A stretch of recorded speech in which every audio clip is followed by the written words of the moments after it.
আমাৰ মাটি আমাৰ অধিকাৰ আমাৰ দিব লাগিবই, আমাৰ মাটি আমাৰ অধিকাৰ আমাৰ দিব লাগিবই। আমি অসমৰ নাগৰিক, আমাক অসমৰ মাটিত আমাৰ অধিকাৰ দিব লাগিবই।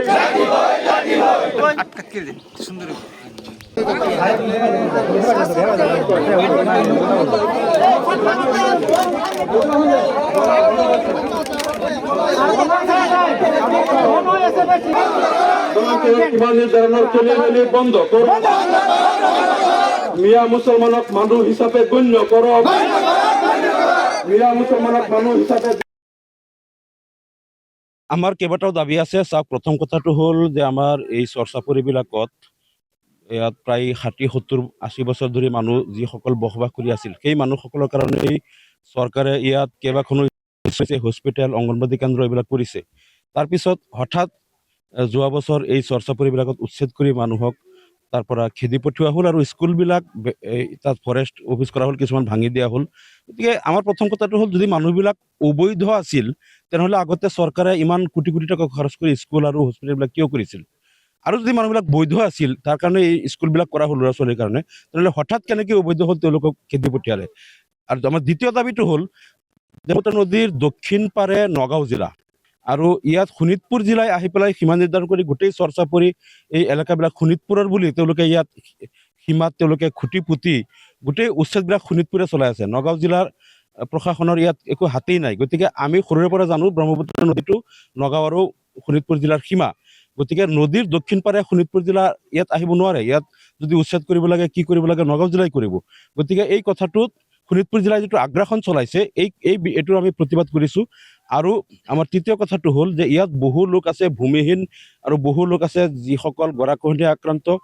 তেওঁলোক এই চৰ্চাপুৰীত বহু বছৰ ধৰি তেওঁলোকে চৰ্চাপুৰীত বানপানী আৰু প্ৰাকৃতিক দুৰ্যোগৰ লগত মোকাবিলা কৰি তেওঁলোকে অসমখনক তেওঁলোকে শস্য শ্যামলা কৰি ৰাখিছে। আৰু চৰ্চাপুৰীত যিমান লাখ লাখ কুইণ্টেল শস্য শাক পাচলি উৎপাদন হয়, এই শাক পাচলিৰে গোটেই অসম আৰু উত্তৰ পূৰ্বাঞ্চলৰ চাহিদা পূৰণ কৰে।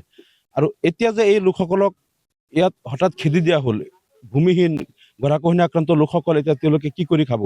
আৰু এইটো কেৱল তেওঁলোকৰেই ক্ষতি হোৱা নাই, ইয়াত যে লাখ লাখ কুইণ্টেল প্ৰত্যেক বছৰ যে শাক পাচলি আৰু বিভিন্ন শাক পাচলি আৰু শস্য উৎপাদন হয়, ইয়াৰ যিটো অসমৰ GDP যিটো বাঢ়ে, এইটোতো লছ হ'ল। গতিকে এইটো লছ হোৱা মানে অসমৰ কাৰণে ইয়াত মানে হাজাৰ হাজাৰ কোটি টকা প্ৰত্যেক বছৰ লছ হ'ব।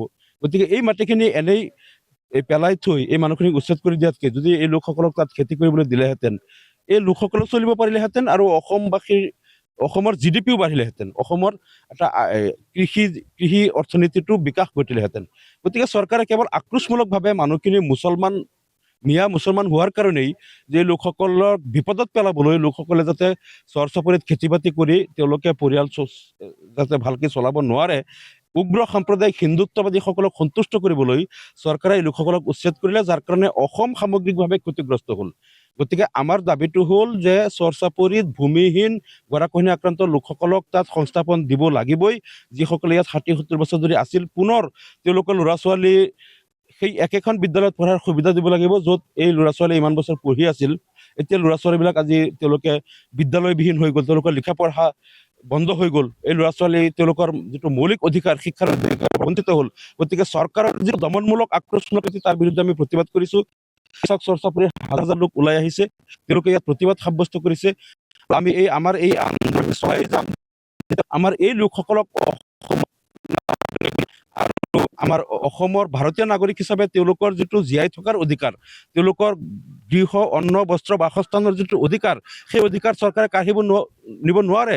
যদি কিবা কাৰণত চৰ্চাপুৰীত চৰকাৰৰ কিবা কাৰণত প্ৰয়োজন হয়, সেই মাটিখিনি নিবলৈ হ'লে এই লোকসকলক ক'ৰবাত বিকল্প সংস্থাপন দি, ভূমিহীন লোকসকলক ক'ৰবাত মাটি বাৰী ঘৰ বনাই দি তেওঁলোকক তাৰ পিছত এইটো খালী কৰিব লাগে। কিন্তু চৰকাৰে সেই চৰকাৰৰ দায়িত্বটো পালন নকৰে, যধে মধে উচ্ছেদ কৰি তেওঁলোকক খেদি পঠিয়ালে আৰু লোকসকলক এতিয়া তেওঁলোক জীয়াই থাকিব নোৱাৰাৰ দৰে এটা অৱস্থা হ'ল। গতিকে চৰকাৰৰ এই আক্ৰোশমূলক আৰু মুছলিম বিৰোধী এই আগ্ৰাসনক আমি ধিক্কাৰ জনাইছোঁ। আৰু আমাৰ এই আন্দোলন চলিয়ে থাকিব যেতিয়ালৈকে লোকসকলক ভাৰতীয় নাগৰিকৰ মৰ্যাদা দিয়া নহ'ব, যেতিয়ালৈকে তেওঁলোকক ভূমিৰ অধিকাৰ দিয়া নহ'ব। আৰু এতিয়া চৰকাৰে তাত জৰীপ চলাব বুলি কৈছে চৰ্চাপুৰীত, আৰু কৈছে যে তাত জৰীপ চলাব, কিন্তু ছেটেলমেণ্ট দিয়া নহয়। আমি চৰকাৰৰ এই দাবীৰ বিৰোধিতা বিধানসভাতো কৰিছোঁ, বাহিৰতো কৰি আছোঁ। জৰীপ কৰাৰ লগে লগে তাত কোন মাটি কাৰ আছে, কোনজন মানুহ এই কোন মাটিত কিমান বছৰ ধৰি তেওঁ খেতি বাতি কৰি আছে জৰীপ কৰি তেওঁলোকক লগে লগে পট্টা দিয়ক, এইটো আমাৰ দাবী। নহ'লে আমাৰ এই আন্দোলন কিন্তু আমি কেৱল আজি চৰ্চা কৰি থৈছে, এই আন্দোলন আমি চাৰ্কুল পৰ্যায়ত হওক বা আমি জিলা পৰ্যায়ত হওক, ৰাজ্যিক পৰ্যায়ত হওক, আন্দোলনটো আমি আগুৱাই লৈ যাম। চৰ্চাপুৰী মানুহক মানুহ বুলি গণ্য কৰিবই লাগিব, তেওঁলোকক ভূমিৰ অধিকাৰ দিব লাগিবই, আৰু তেওঁলোকৰ ল'ৰা ছোৱালীৰ শিক্ষাৰ অধিকাৰৰ পৰা বঞ্চিত কৰা নচলিব।